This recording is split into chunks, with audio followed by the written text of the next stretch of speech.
Assalamualaikum warahmatullahi wabarakatuh. Perkenalkan, saya None Azahra dan rekan saya Alif Muayyadsyah. Kami dari kelompok 17 ingin mempresentasikan jurnal yang berjudul Implementing Ecosystem Approach to Fisheries Management in the Western and Central Pacific Fisheries Commission, Challenges and Prospects. Baik, jadi yang pertama itu latar belakang.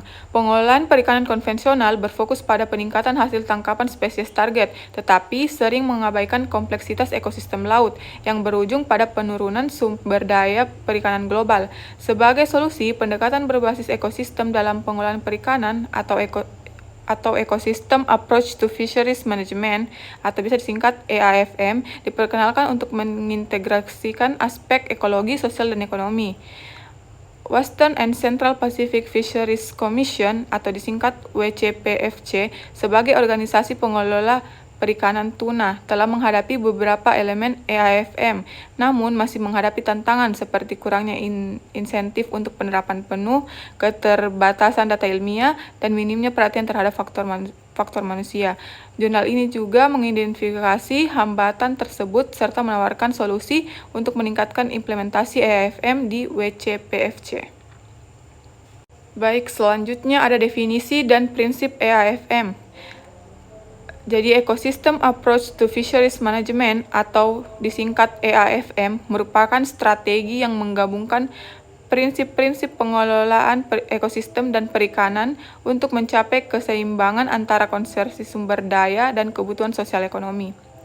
Western and Central Pacific Fisheries Commission atau disingkat WCPFC telah mengadopsi beberapa elemen dari pendekatan ini, tetapi belum memiliki mandat eksplisit untuk menerapkan EAFM secara penuh.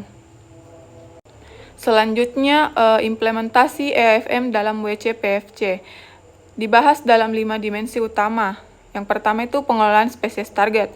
Western and Central Pacific Fisheries Commission mengelola 4 spesies tuna utama. Yang pertama itu skipjack, big eye, yellowfin, dan albacore.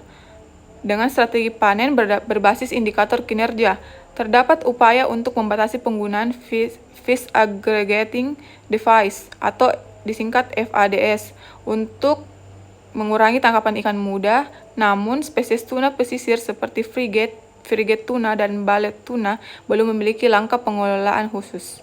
Yang kedua, pengolahan spesies terkait atau bycatch management.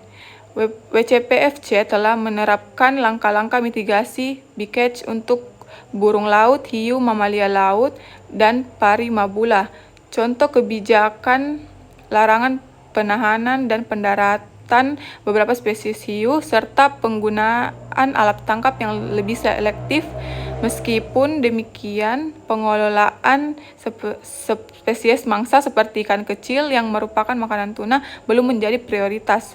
Yang ketiga, konservasi habitat. Tidak ada kebijakan khusus untuk melindungi habitat penting seperti area pemijahan tuna, hutan bakau, dan zona agregasi penyu. Namun, ada larangan penggunaan jaring insan besar untuk mencegah dampak negatif terhadap lingkungan. Yang keempat, perubahan iklim dan faktor lingkungan. Western and Central Pacific Fisheries Commission telah mengadopsi langkah-langkah untuk mengurangi polusi laut akibat kegiatan perikanan. Model prediksi menunjukkan bahwa perubahan iklim akan menggeser distribusi tuna ke perairan internasional yang berpotensi merugikan negara-negara kepulauan kecil di Pasifik. Ada resolusi tentang perubahan iklim, tetapi langkah-langkah yang mengikat secara hukum masih terbatas. Yang terakhir ada faktor sosial ekonomi dan kesejahteraan tenaga kerja. Western and Central Pacific Fisheries Commission memberikan perhatian terhadap kebutuhan negara-negara berkembang dalam pengolahan tuna.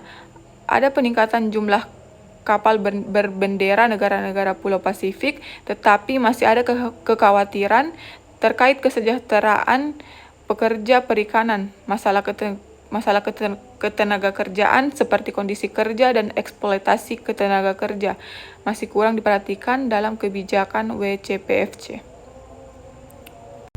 Selanjutnya, tantangan dalam implementasi EAFM di WCPFC. Yang pertama, tidak ada tujuan ekosistem yang jelas. Meskipun ada pembatasan tentang ekosistem, belum ada indikator dan target yang disepakati untuk implementasi EAFM. Negara-negara anggota lebih memprioritaskan keuntungan jangka pendek daripada perlindungan ekosistem jangka panjang. Yang kedua, kurangnya informasi ilmiah tentang spesies terkait dan lingkungan.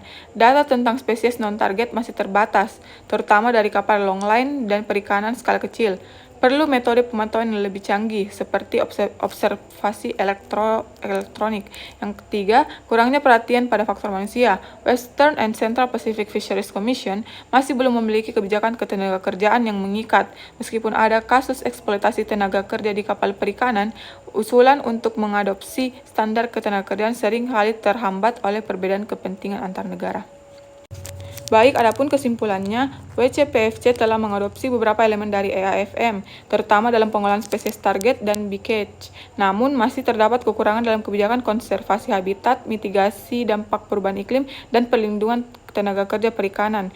Dengan visi yang lebih jelas, pendekatan berbasis wilayah, serta koordinasi dalam masalah tenaga kerja, EAFM dapat lebih efektif diterapkan dalam pengolahan perikanan di Pasifik Barat dan Tengah. Jurnal ini menekankan bahwa keberlanjutan sumber daya perikanan tidak hanya bergantung pada pengelolaan spesies target, tetapi juga pada perlindungan ekosistem secara keseluruhan dan kesejahteraan manusia yang terlibat dalam industri perikanan.